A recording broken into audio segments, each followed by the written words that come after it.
नमस्कार बंधुरा आज के आमी बानाबो बाजारे शुकनो चालेर गुड़ो दिए भापा पिठा। এই ভাপা পিঠার রেসিপিটা একটু ভিন্ন ধরনের হবে আর ভিন্ন স্বাদের হবে। দেখতে পাচ্ছ একটিও ভাপা পিঠা কিন্তু ভেঙে যায়নি। ভিডিওটি সম্পূর্ণ দেখো, আশা করছি আজকের পিঠার রেসিপিটা তোমাদের ভীষণ ভালো লাগবে।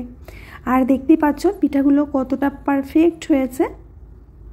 তো চলো বন্ধুরা আমরা রেসিপি শুরু করি।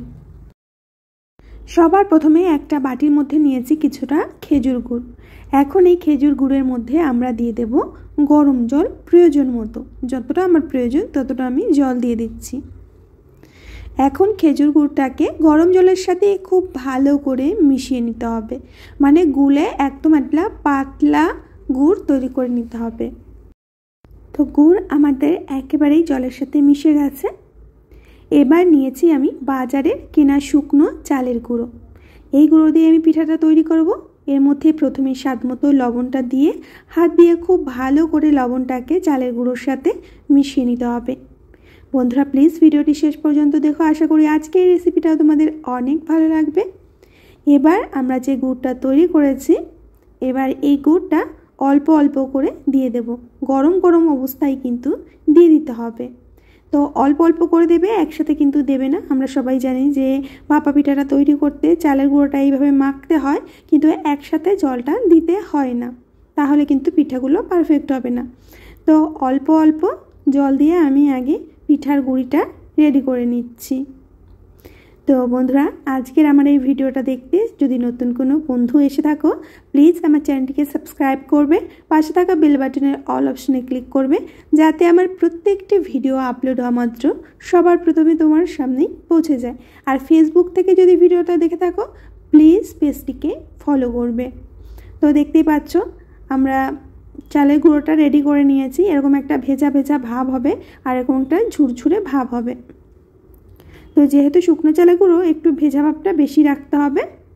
তো আমি এখন এরকম একটা ছিদ্রযুক্ত থালা নিয়েছি। থালার উপরে এইভাবে একটু চেলে নেব, গুঁড়িগুলো চেলে নিতে হবে। অবশ্যই এই কাজটি করবে। যেহেতু বাজারে শুকনো চালের গুঁড়ো দিয়ে আমি আজকে ভাপা পিঠা তৈরি করছি, তাই চালের গুঁড়োর ভেজা ভাবটা একটু বেশি থাকবে। কিছুক্ষণের মধ্যে দেখবে যে এটা অনেকটাই শুকিয়ে যায়। এর জন্য আগে থেকে ভেজা ভাবটা একটু বেশি রাখতে হয়। এর জন্য ছিদ্রযুক্ত থালা আমি ব্যবহার করেছি, যাতে খুব সহজে গুঁড়িটা চালা হয়ে যায়। তো অল্প অল্প দিয়ে আমি গুঁড়োগুলো এইভাবে চেলে নিচ্ছি।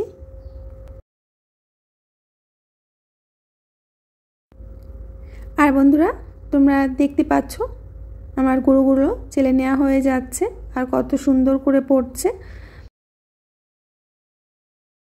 তো বন্ধুরা সমস্ত চালের গুঁড়ি আমার চেলে নেওয়া হয়ে গেছে। তো এখন যে কাজটা করতে হবে, এখন দেখো আমি নিয়েছি এখানে নারকেল কোড়া। আমি বেশ খানিকটা নারকেল কোড়া নিয়েছি, আর ভাপা পিঠাতে নারকেল কোড়া তো অবশ্যই লাগে। এবার আমরা পিঠা তৈরি করব। নিয়েছি এবার একটা বাটি, একটা আমি ফাইবারের বাটি নিয়েছি। এই বাটির মধ্যে প্রথমে চালের গুঁড়োটা দিয়ে দিতে হবে। ভালো করে হালকা হাতে চেপে চেপে বসিয়ে দিতে হবে। খুব বেশি চাপবে না, কিন্তু হালকা হাতে যতটা সম্ভব ততটাই চেপে চেপে বসিয়ে দিতে হবে। তোমরা চালের গুঁড়োতে মিষ্টি না দিয়েও কিন্তু এটা তৈরি করতে পারো, কিন্তু ভাপা পিঠা যেহেতু মিষ্টি না দিয়ে তৈরি করে, আমি একটু ভিন্ন স্বাদের তৈরি করছি, এর জন্য আমি গুড়টা বানিয়ে নিয়েছি। এবার মাছ বরাবর এরকম একটু গুড় দিয়ে দিতে হবে। গুড়টা অবশ্যই খেজুরের গুড় হতে হবে, তাহলেই কিন্তু পিঠাটা খেতে বেশি মজার লাগে। এবার এর উপরে দিয়ে দিচ্ছি আবার চালের গুঁড়ো, একটু চেপে চেপে দিতে হবে। যতটা সম্ভব আমি চেপে চেপে বাটিটা ভর্তি করে দিয়েছি। এবার আমাদের যে কাজটা করতে হবে অ্যাট লাস্ট, সেটা হলো নারকেল কোড়া। নারকেল কোড়াটা আমরা এর ওপরে দিয়ে দেব। তো এখান থেকে অল্প নারকেল কোড়া এর উপরে আমি দিয়ে দিচ্ছি।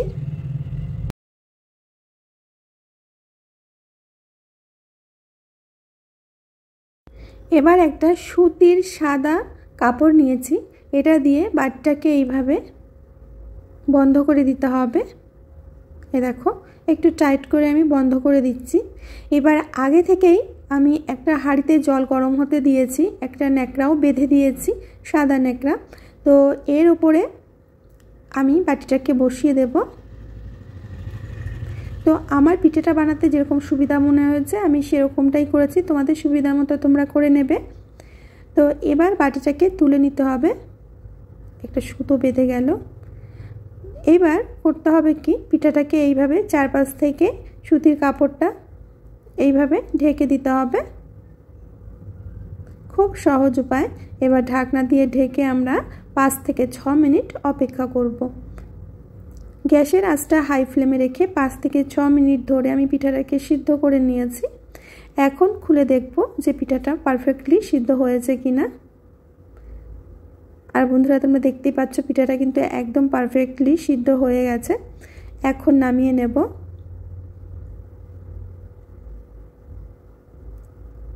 আর বন্ধুরা তোমাদের দেখিয়ে দিচ্ছি পিঠাটা কিন্তু একটু ফেটে যায়নি বা ভেঙে যায়নি, পারফেক্টলি কিন্তু তৈরি হয়েছে।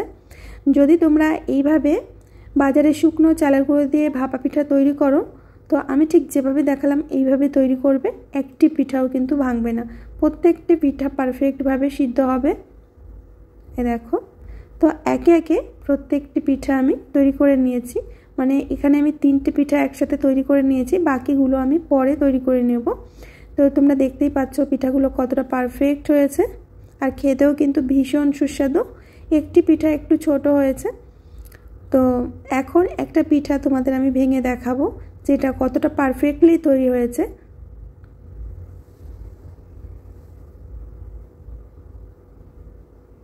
তোমরা দেখেই বুঝতে পারছো যে এটা কতটা পারফেক্ট তৈরি হয়েছে। একে একে প্রত্যেকটি পিঠা আমি তোমাদের ভেঙে দেখাচ্ছি বন্ধুরা, যে প্রত্যেকটি পিঠা কিন্তু পারফেক্টলি তৈরি হয়েছে। এই পিঠাটায় আমি একটু গুড়ের পরিমাণটা বেশি দিয়েছিলাম, এটা কিন্তু খেতে আরও বেশি মজার লাগবে, দেখতেই পাচ্ছ। তো আশা করছি বন্ধুরা আজকের ভাপা পিঠার রেসিপিটা তোমাদের অনেক ভালো লেগেছে। ভালো লাগলে ফ্রেন্ডস ও ফ্যামিলির মধ্যে শেয়ার করে দেবে। আমি আজ এখানেই বিদায় নেব, আবার আসবো নতুন রেসিপি নিয়ে। ততক্ষণের জন্য সবাই ভালো থেকো, সুস্থ থেকো, সকলকে সুস্থ রেখো। কমেন্টে কিন্তু অবশ্যই জানিও যে আজকের রেসিপিটা তোমাদের কেমন লেগেছে। আর at last happy new year.